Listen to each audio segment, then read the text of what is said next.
तुमसे प्यार कितना ये हम नहीं जानते, मगर जी नहीं सकते तुम्हारे बिना। हमें तुमसे प्यार कितना ये हम नहीं जानते, मगर जी नहीं सकते तुम्हारे बिना। हमें तुमसे प्यार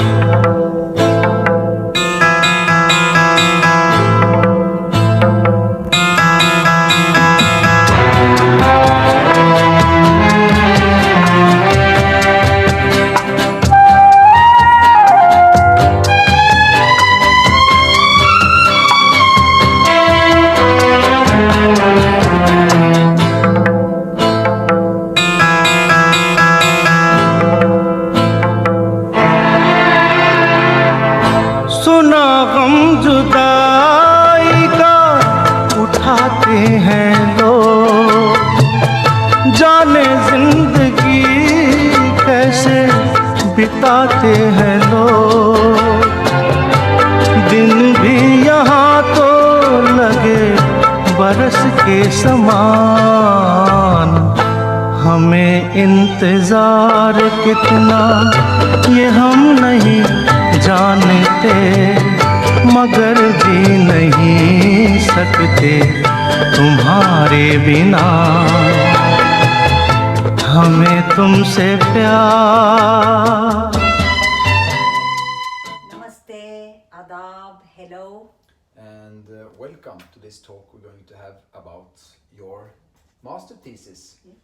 This master thesis you finished 2 years ago, and it's about barriers for good nutritional clinical practice in psychiatric wards In Oslo. in Oslo. Yes. Yes, and before we discuss the thesis, how did you end up writing this master thesis? What's the story behind it? Yes, actually, guys, this is a very interesting story because before I completed this master thesis 2 years ago, I was actually almost finished with another master thesis. And that was actually with another supervisor, and I had almost finished the whole degree. And it was a research on a protein which is increased when you have diabetes, ID2 protein. And it was research on that protein, but it was a supervisor's subject. So she was very passionate about it, Line Wang Grønning. So what happened, I gave birth to my eldest daughter in 2011, Victoria. And when I came back, the University of Oslo gave me a unique opportunity because I was taking double degrees. I was taking a clinical nutritionist, this is a 5 years degree, and I was taking a medical degree, which is a 6 years degree, at the same facility actually, at the University of Oslo. And they said to me that I have two choices. I can either complete the protein research with my previous supervisor, or I could pick a subject out of my own research interest, which will combine medicine and nutrition. So I can make my own if I want. So I had few days to think about which one I would pick, and you know. Yeah, I'm so happy that you went for your choice. Yes. For this a couple of years back, I had been on a real cocktail of different pharmaceutical drugs, and experienced firsthand the side effects of them: abdominal fat gain, hair loss, and it's going to grow back soon. I promise you.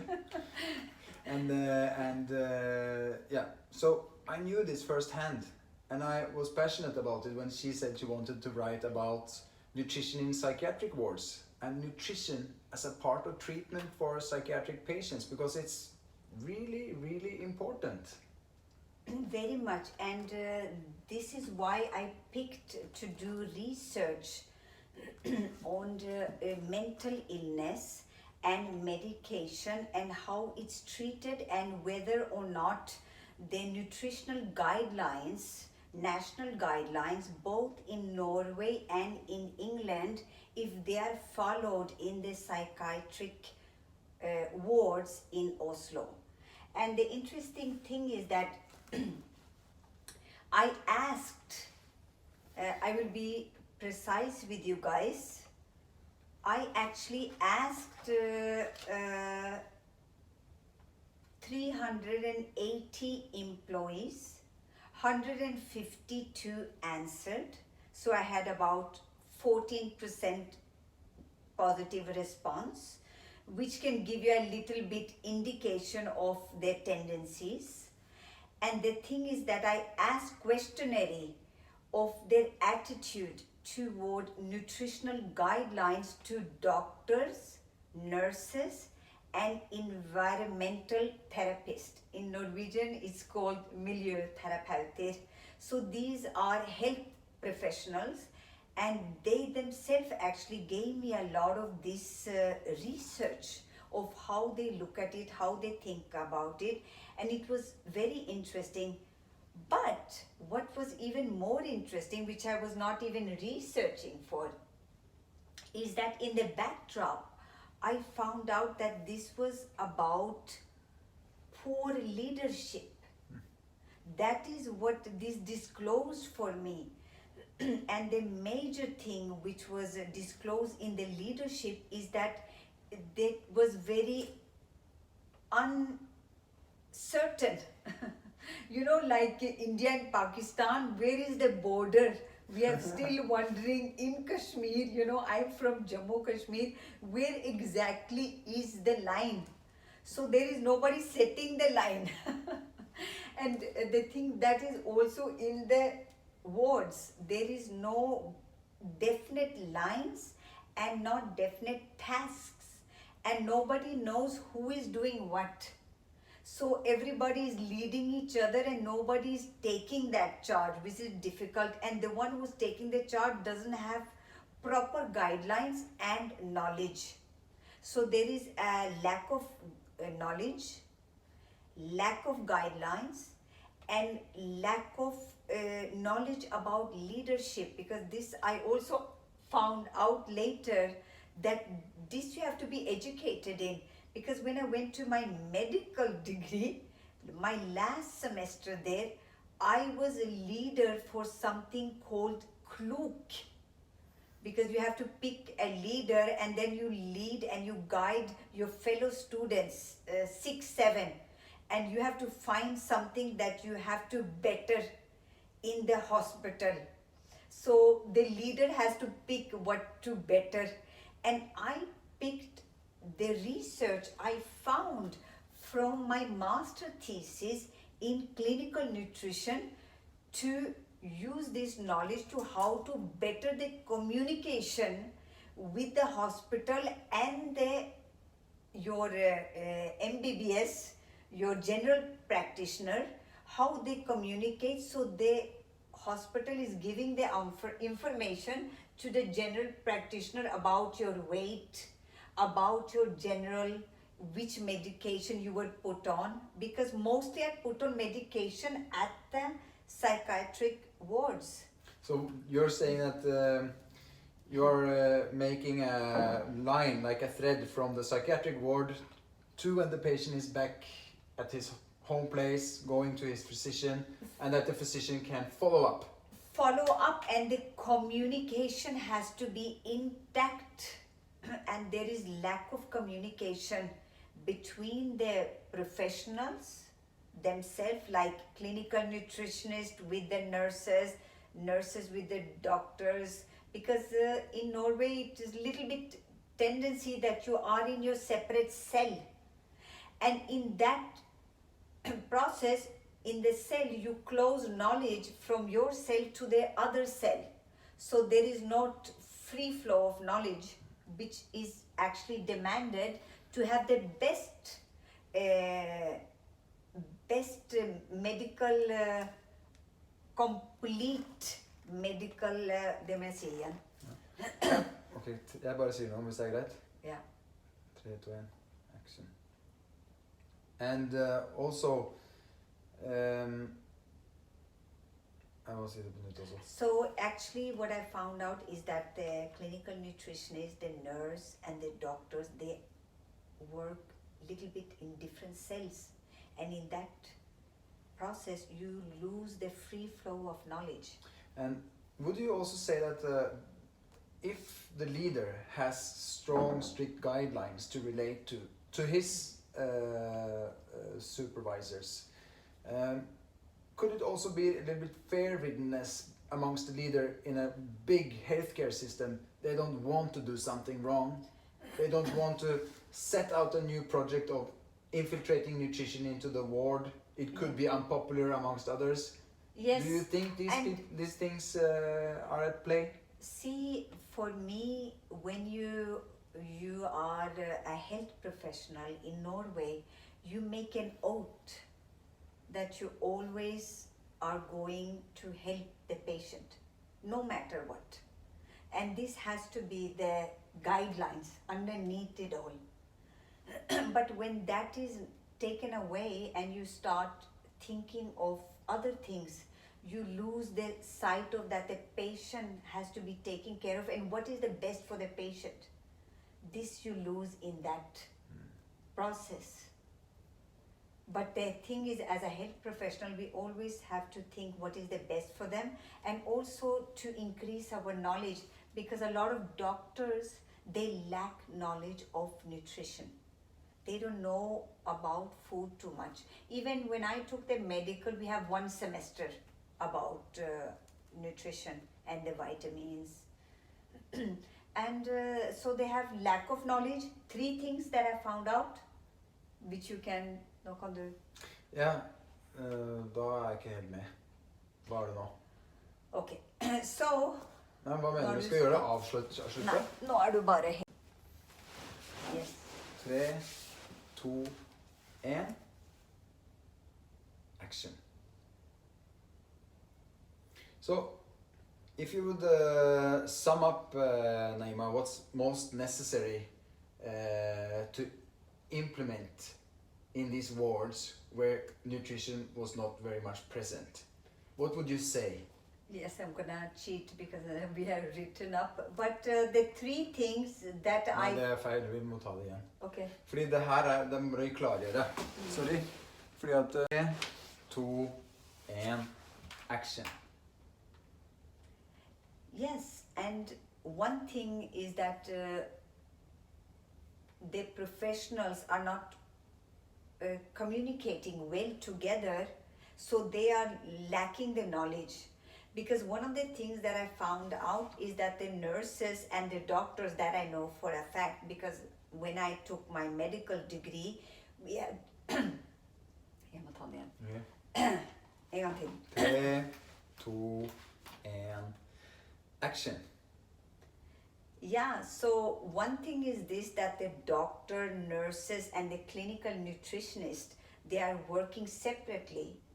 And the second thing is that then there is lack of sharing of knowledge. And one thing that I know is that we doctors, I know that for a fact, we have very little knowledge of food, mineral, vitamins, all this, because at the University of Oslo there is 1 semester on nutrition and vitamins and minerals, and very superficial, not real knowledge.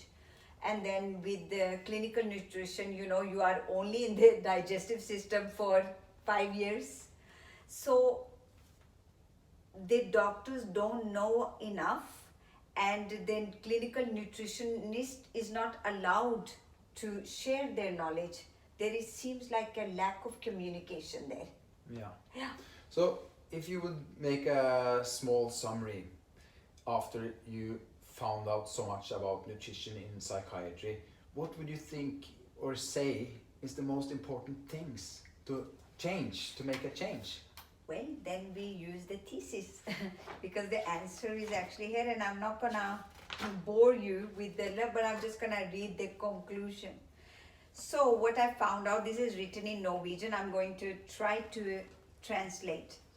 It's that among health professions who works in psychiatric wards, there is big difference between their attitude and between what I found. They actually want help from clinical nutritionists.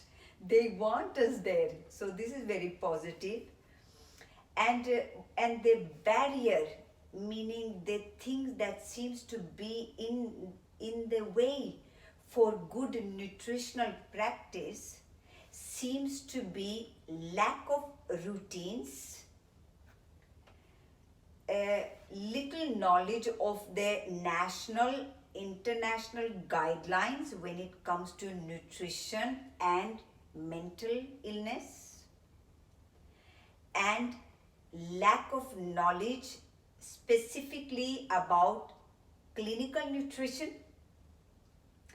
and undecisive, utydelig. Yeah, undecisive. Undecisive responsibility, and very little presence of authorized clinical nutritionist. Little presence of them there. But what I think is very interesting, it was undecisive responsibility sharing.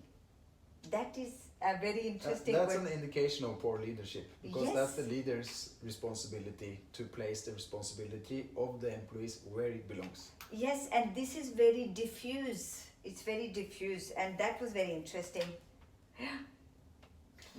We will actually get back on this subject next time. Next time I will do a full PowerPoint presentation only on my thesis.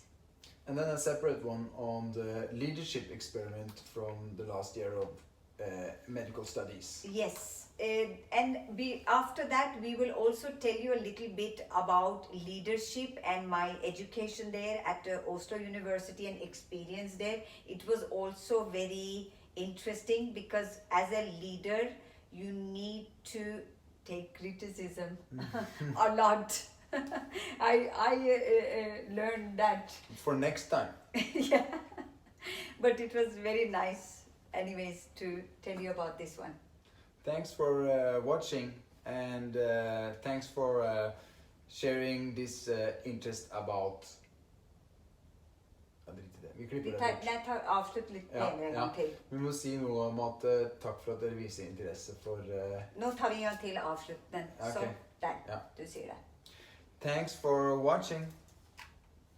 Thank you. Ja, men du skulle si noe. Ja, men jeg ble så dårlig. Ok. Vil du ta en til? Thank Ja. you, si ha Ja, det. si noe før det. Ja, avslutninger. Ja. noe hyggelig å si på slutten. Ja, før vi sier thank for watching. Ok, 3, 2, 1, action. So, I hope you enjoy our talks about different subjects, and we are at least very delighted to have you as viewers, Yes. and thank you so much for watching. Thank you.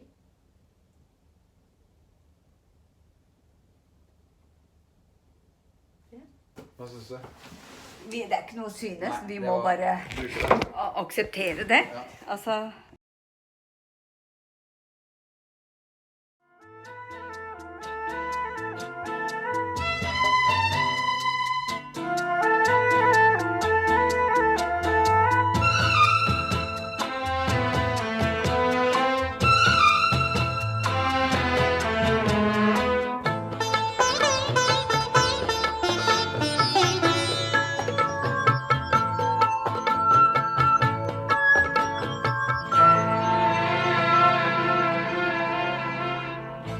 तुम्हें कोई और देखे तो जलता है दिल,